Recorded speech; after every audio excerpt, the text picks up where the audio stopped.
கொள்ளும் குதிரைவாலி அரிசியும் வச்சு எப்படி ஒரு சூப்பர் சாஃப்டான இட்லி பண்ணுறதுன்னு பார்க்கலாமா? அதுக்கு ஒரு பவுலில் 1 கிளாஸ் அளவுக்கு கொள்ளு சேர்த்துக்கோங்க. அதே கிளாஸில் 1 கிளாஸ் அளவுக்கு நான் இன்னைக்கு குதிரைவாலி மில்லட் எடுத்திருக்கிறேன். அதே கிளாஸில் அரை கிளாஸ்க்கும் கொஞ்சம் ஜாஸ்தியாக உளுந்தம்பருப்பு சேர்த்துருக்கிறேன். ஒரு சின்ன ஸ்பூனில் 2 ஸ்பூன் அளவுக்கு வெந்தயம் சேர்த்துக்கோங்க. அரை கிளாஸ் சிகப்பு அவல் சேர்த்துக்கோங்க. இப்போ இது எல்லாத்தையுமே நம்ம நல்லா வாஷ் பண்ணிவிட்டு எடுத்துகிட்டு வந்துடலாம். ஸோ ஒரு 4-5 டைம் நல்லா வாஷ் பண்ணிக்கோங்க. அந்த தண்ணியெல்லாம் நல்லா கிளியர் ஆகணும். அந்த அளவுக்கு நம்ம நல்லா வாஷ் பண்ணிவிட்டு எடுத்துகிட்டு வந்துடலாம். பாருங்கள், வாஷ் பண்ணியாச்சு. இப்போ நம்ம தண்ணி சேர்த்து ஒரு 8 மணி நேரத்துக்கு ஊற வைக்க போகிறோம். இந்த கிளாஸ் பவுலோட லிட் இந்த வீடியோக்கு கீழே டிஸ்கிரிப்ஷனில் கொடுத்துருக்குறேன். இதோட மூடியுமே நல்லா ஹெவியாக இருக்குது. இதோட பவுலுமே ஹெவியாக இருக்குது. இது ஒரு 1000 ml அளவுக்கு இருக்கிற ஒரு பவுல் தான். இதோட லிங்க் இந்த வீடியோக்கு கீழே டிஸ்கிரிப்ஷனில் கொடுத்துருக்குறேன். தேவைப்பட்டால் செக் பண்ணி பார்த்துக்கோங்க. இப்போ 8 மணி நேரம் நல்லா ஊறிடுச்சு. இந்த தண்ணியை ஃபில்டர் பண்ணிவிட்டு இதை அப்படியே தூக்கி ஒரு மிக்ஸி ஜாருக்கு நம்ம ட்ரான்ஸ்ஃபர் பண்ணிக்கலாம்.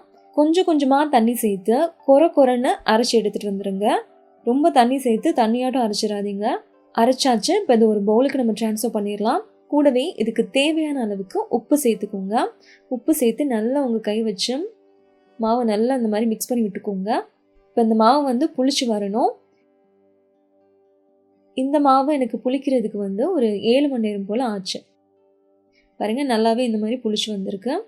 கொள்ளு மாவு நீங்கள் ஒன்ஸ் ரெடி பண்ணிட்டீங்க அப்படின்னா உடனே காலி பண்ணிவிடுங்க. ஃப்ரிட்ஜ்லேயே வச்சா கூட மாவு இன்னுமே புளிக்க தான் செய்யும். ஸோ இந்த மாவு மட்டும் நீங்கள் உடனே அரைச்சி அப்போவே காலி பண்ணுற மாதிரி பார்த்துக்கோங்க.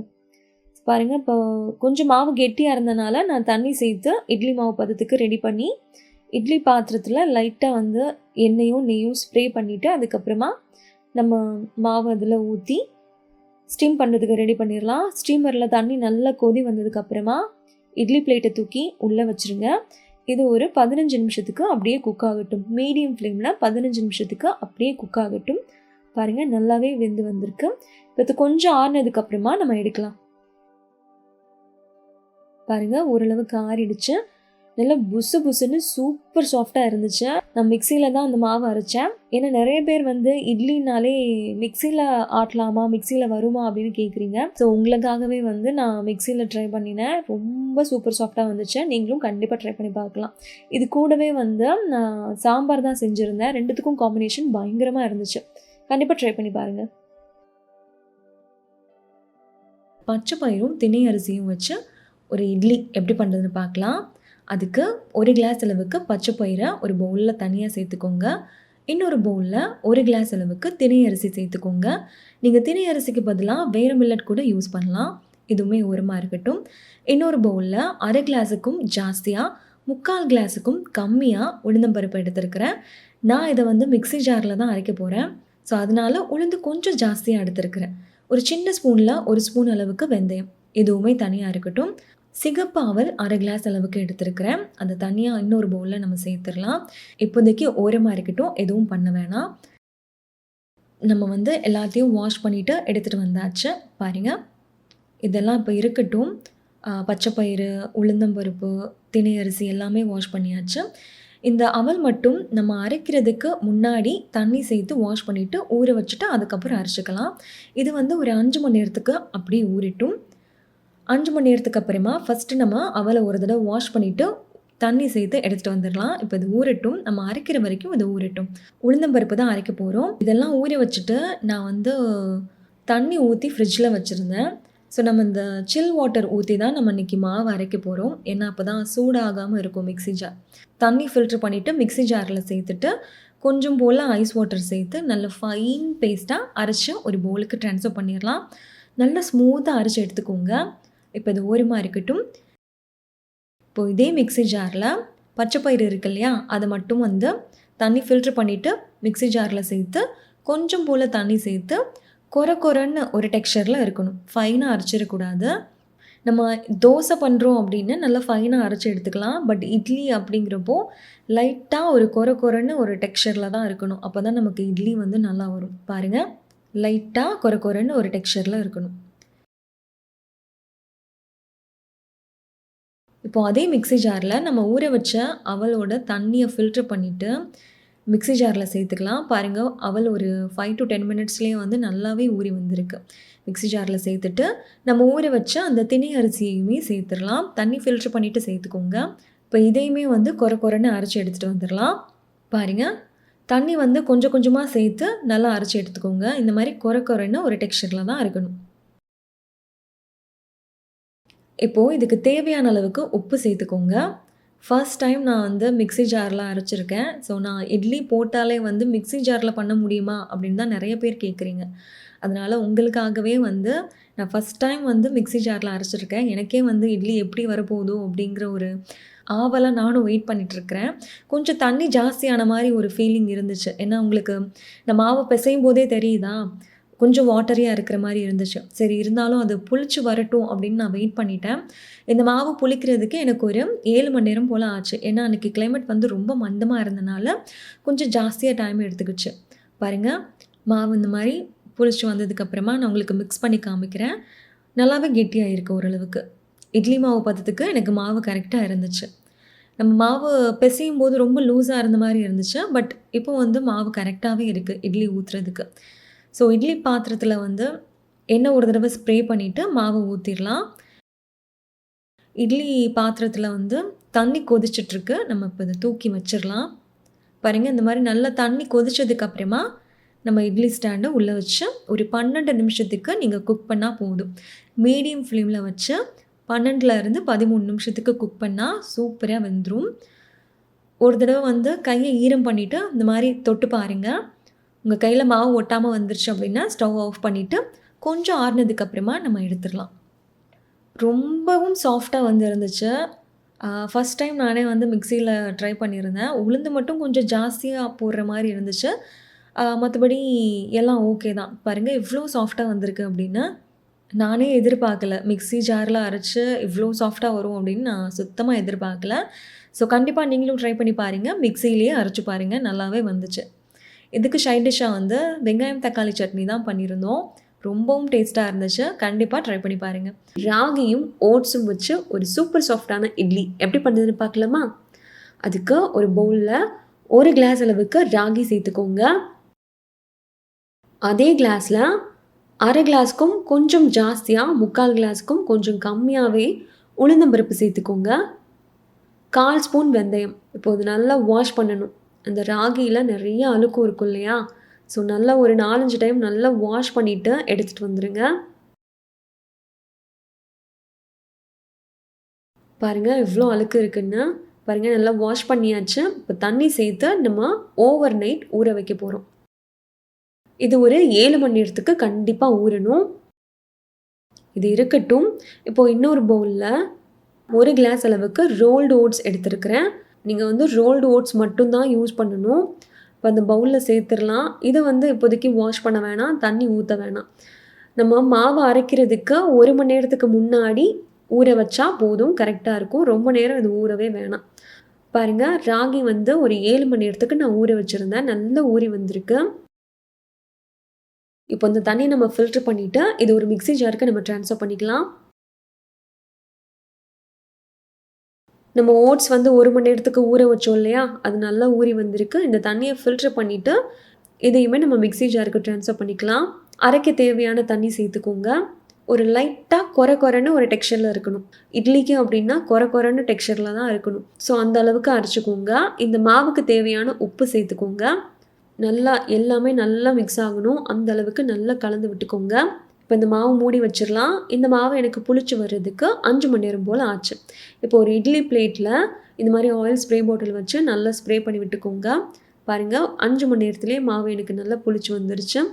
நல்லா கலந்து விட்டுக்கோங்க. கலந்ததுக்கப்புறமா நம்ம இட்லி பிளேட்டில் வந்து மாவு ஊற்றலாம். நான் இந்த வீடியோவில் யூஸ் பண்ணியிருக்கிற எல்லா ப்ராடக்ட்ஸோட லிங்க்குமே கீழே டிஸ்கிரிப்ஷனில் இருக்குது. தேவைப்பட்டால் கண்டிப்பாக செக் பண்ணி பார்த்துக்கோங்க.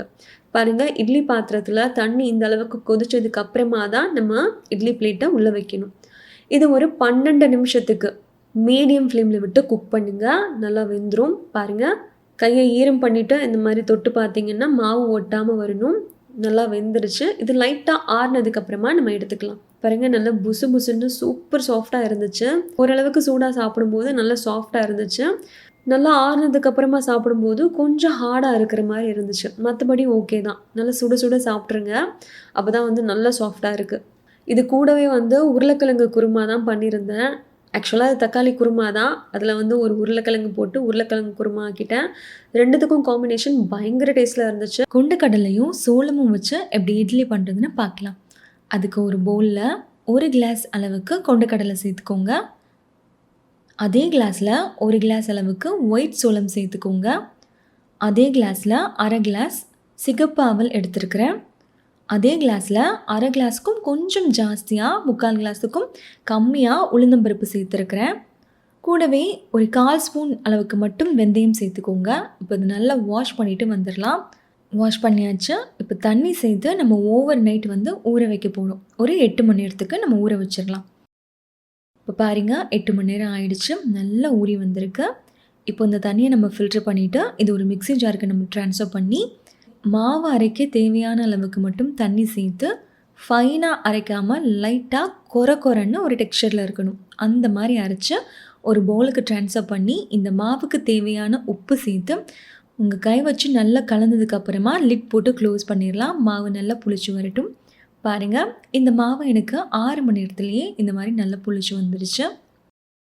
இப்போ ஒரு தடவை நல்லா கலந்து விட்டுக்கோங்க. இட்லி பிளேட்டில் வந்து நான் எண்ணெய் வந்து ஸ்ப்ரே பண்ணி வச்சுருக்கிறேன். நம்ம ரெடி பண்ண மாவை இந்த பிளேட்டில் ஊற்றிடலாம். இட்லி பாத்திரத்தில் வந்து தண்ணி கொதிச்சதுக்கு அப்புறமா தான் நம்ம இட்லி பிளேட்டை உள்ளே வைக்கணும். இப்போ ஒரு 12 நிமிஷத்துக்கு அப்படியே மீடியம் ஃப்ளேமில் விட்டு குக் பண்ணுங்கள். 12 நிமிஷத்துக்கு அப்புறமா கையை ஈரம் பண்ணிவிட்டு இந்த மாதிரி தொட்டு பார்த்தீங்கன்னா மாவு ஒட்டாமல் வரணும். நல்லா குக் ஆகிடுச்சு. அது கொஞ்சம் ஆறினதுக்கப்புறமா நம்ம எடுக்கலாம். பாருங்கள் ஓரளவுக்கு ஆறிடுச்சு. இட்லி அவ்வளோ சாஃப்டாக இருந்துச்சு.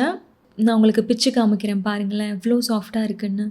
நீங்கள் ரெகுலராக சாப்பிட்ற இட்லி மாதிரி அவ்வளோ சாஃப்டாகவும் நல்லா ஒரு ஹை ப்ரோட்டீன் ஹை ஃபைபர் இருக்கிற ஒரு இட்லி ரெசிபி தான். நீங்கள் மார்னிங் பிரேக்ஃபாஸ்ட்டாகவும் எடுத்துக்கலாம், நைட் டின்னருக்கும் எடுத்துக்கலாம். இது கூடவே வந்து வெங்காயம் தக்காளி சட்னி தான் பண்ணியிருந்தேன். 2த்துக்கும் காம்பினேஷன் பயங்கரமாக இருந்துச்சு. ஒரு நிமிஷம். நிறைய பேர் வந்து என்னோடய ஹைட்டுக்கு எவ்வளோ வெயிட் இருக்கணும் அப்படின்னு கேட்குறீங்க. அதுக்காகவே நாங்கள் ஒரு ஆப் டெவலப் பண்ணியிருக்கிறோம். ஆப்போட பேர் வந்து மெஷர் வெல். இந்த வீடியோக்கு கீழே டிஸ்கிரிப்ஷனில் அந்த ஆப்போட லிங்க் இருக்குது. ஃபஸ்ட்டு கமெண்டில் உங்களுக்கு பின்னும் பண்ணுறோம், செக் பண்ணி பார்த்துக்கோங்க. அடுத்து நம்ம பார்க்க போகிற ரெசிபி ஒரு மல்டி கிரைனும் ஓட்ஸும் வச்சு ஒரு சூப்பர் சாஃப்டான இட்லி எப்படி பண்ணுறது பார்க்கலாமா? நான் வந்து யூனிஃபிட்டோட ரோல்டு ஓட்ஸ் தான் யூஸ் பண்ணுறேன். நீங்கள் எந்த பிராண்ட் வேணாலும் யூஸ் பண்ணுங்கள்.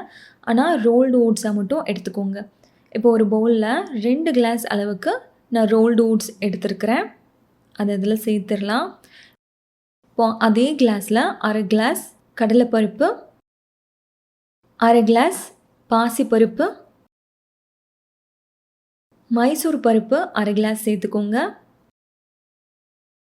உளுந்தம்பருப்பு 1/2 கிளாஸ்க்கும் கொஞ்சம் ஜாஸ்தியாக சேர்த்துக்கோங்க. 1/4 ஸ்பூன் வெந்தயம், அவல் நான் சிகப்பு அவல் எடுத்துருக்கிறேன். அது ஒரு 1/2 கிளாஸ் அளவுக்கு எடுத்துக்கோங்க. இப்போ தண்ணி சேர்த்து நல்லா வாஷ் பண்ணுங்கள். ஏன்னா நிறைய டஸ்ட் இருக்கும். ஒரு 5-6 டைம் வந்து நல்லாவே வாஷ் பண்ணி எடுத்துக்கோங்க. பாருங்கள் இவ்வளோ டஸ்ட் வருதுன்னு. இந்த தண்ணியெல்லாம் நல்லா கிளியர் ஆகணும். அந்த அளவுக்கு நம்ம நல்லா வாஷ் பண்ணிக்கலாம். இப்போ பாருங்கள் நல்லா வாஷ் பண்ணதுக்கப்புறமா இது முங்குறதுக்கு தேவையான தண்ணி சேர்த்துக்கோங்க. தண்ணி சேர்த்து க்ளோஸ் பண்ணி வச்சுருங்க. இது ஒரு 5 மணி நேரத்துக்கு மட்டும் ஊறட்டும். பாருங்கள் 5 மணி நேரத்துக்கு நல்லா ஊறி வந்திருக்கு. இப்போ இந்த தண்ணியை நம்ம ஃபில்ட்ரு பண்ணிவிட்டு இது ஒரு மிக்ஸி ஜாருக்கு ட்ரான்ஸ்ஃபர் பண்ணிக்கலாம். இட்லிக்கு மாவு அரைக்கும் போது எப்போவுமே வந்து லைட்டாக கொரன்னு ஒரு டெக்ஸ்சரில் தான் நம்ம மாவு அரைக்கணும். அப்போ தான் நமக்கு இட்லி நல்லா வரும். ரொம்ப நைஸாக அரைச்சிட்டிங்க அப்படின்னா அது நல்லா வராது இட்லி. தோசைக்கு தான் நம்ம நல்லா நைஸாக அரைக்கணும். மாவு அரைச்சதுக்கப்புறமா அது ஒரு பவுலுக்கு நம்ம ட்ரான்ஸ்ஃபர் பண்ணிவிட்டு மாவுக்கு தேவையான உப்பு சேர்த்து இந்த மாதிரி கை வச்சு நல்லா மிக்ஸ் பண்ணி விட்டுக்கோங்க. இப்போ க்ளோஸ் பண்ணி வச்சிடலாம். மாவு புளிச்சு வரட்டும். எனக்கு இந்த மாவு வந்து 4 மணி நேரத்துலேயே புளிச்சு வந்துருச்சு. பாருங்களேன் 4 மணி நேரத்துலேயே பயங்கரமாக புளிச்சு வெளியெல்லாம் கொட்டிருச்சு. ஸோ நம்ம நல்லா மிக்ஸ் பண்ணிவிட்டு லைட்டாக க்ளீன் பண்ணதுக்கப்புறமா இட்லி ரெடி பண்ண ஸ்டார்ட் பண்ணிடலாம்.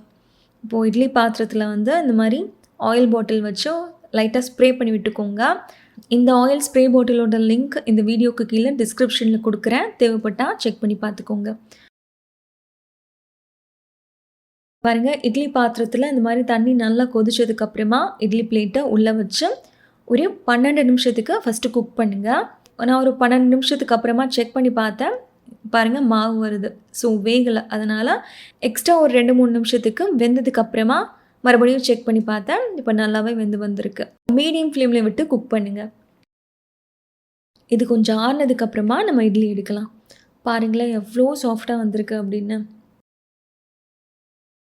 அவ்ளோ சாஃப்ட்டா இருந்துச்சு. இதுக்கு சைட் டிஷ்ஷா வந்து சாம்பாரும், பச்சை மிளகாய் சட்னியும் தான் கேட்டாங்க. காம்பினேஷன் பயங்கரமா இருந்துச்சு. ஸோ அந்த பச்சை மிளகாய் சட்னி வந்து மஸ்ட் ட்ரை. நீங்க கண்டிப்பா ட்ரை பண்ணி பாருங்க. இந்த சட்னி ரெசிபியோட லிங்க்கும் நான் கீழ டிஸ்கிரிப்ஷன்ல குடுக்குறேன். கண்டிப்பா செக் பண்ணி பார்த்து ட்ரை பண்ணி பாருங்க. ஓட்ஸ்ல வந்து நெறைய ஃபைபர், புரோட்டீன் இருக்கு. நம்ம சேர்த்த எல்லா பருப்புலயுமே வந்து புரோட்டீன் நெறைய இருக்கு. ஸோ மார்னிங் நீங்க பிரேக்ஃபாஸ்ட்டாவும் எடுத்துக்கலாம். நைட் டின்னருக்கும் இது எடுத்துக்கலாம். ஒரு நிமிஷம். நீங்க ஏதாச்சும் லாங்குவேஜ் கத்துக்கிற இன்ட்ரெஸ்ட் இருந்தா, லாங்குவேஜ் கத்துக்கிறதுக்காகவே நாங்க ஃப்ரீ ஆப்பும் டெவலப் பண்ணியிருக்கிறோம். ஆண்ட்ராய்டுக்கும் இருக்கு, ஆப்பிளுக்கும் இருக்கு. 2த்துக்கும் லிங்க் வந்து இந்த வீடியோக்கு கீழ டிஸ்கிரிப்ஷன்ல குடுத்துருக்கிறேன். உங்களுக்கு லாங்குவேஜ் கத்துக்கிறதுல இன்ட்ரெஸ்ட் இருந்தா கண்டிப்பா செக் பண்ணி பாருங்க. பார்லியும், ராகியும் வச்சு எப்படி ஒரு சூப்பர் சாஃப்ட்டான இட்லி பண்றதுன்னு பார்க்கலாமா? அதுக்கு ஒரு பவுல்ல 1 கிளாஸ் அளவுக்கு பார்லி சேர்த்துக்கோங்க. அதே கிளாஸ்ல 1 கிளாஸ் அளவுக்கு ராகி சேர்த்துக்கோங்க.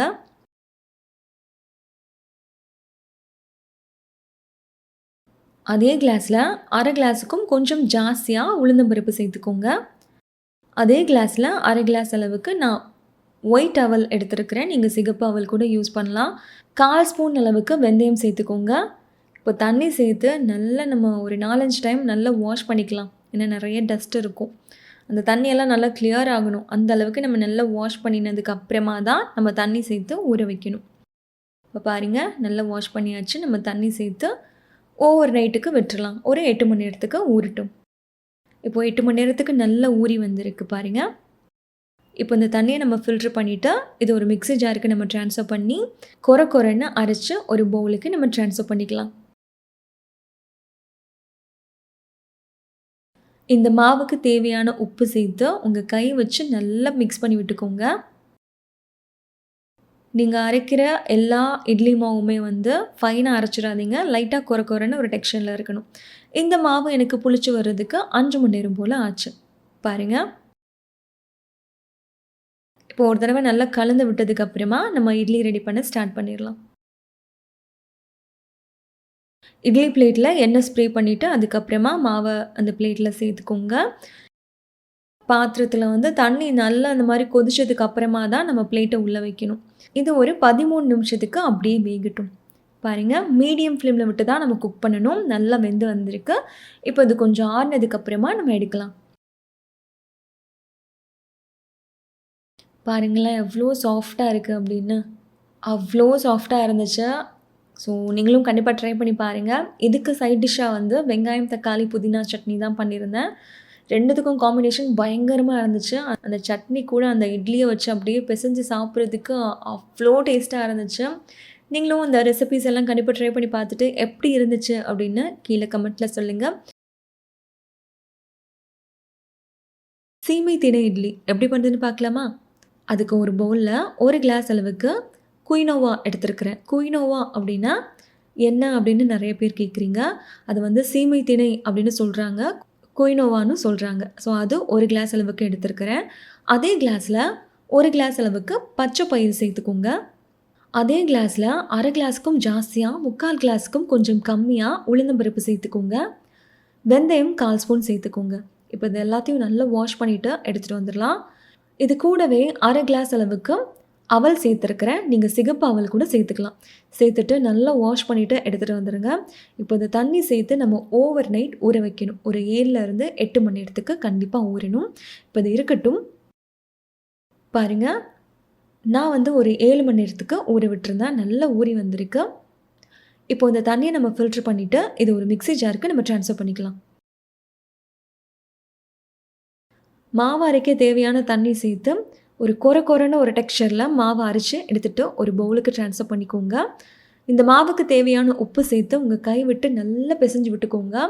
இட்லிக்கு மாவு அரைக்கும்போது கொர கொரன்னு தான் அரைக்கணும். லைட்டாக கொர கொரன்னு ஒரு டெக்ஸ்சரில் இருக்கணும். மாவு பிசைஞ்சாச்சு. லிட் போட்டு க்ளோஸ் பண்ணி வச்சிடலாம். இந்த மாவு நல்லா புளிச்சு வரட்டும்.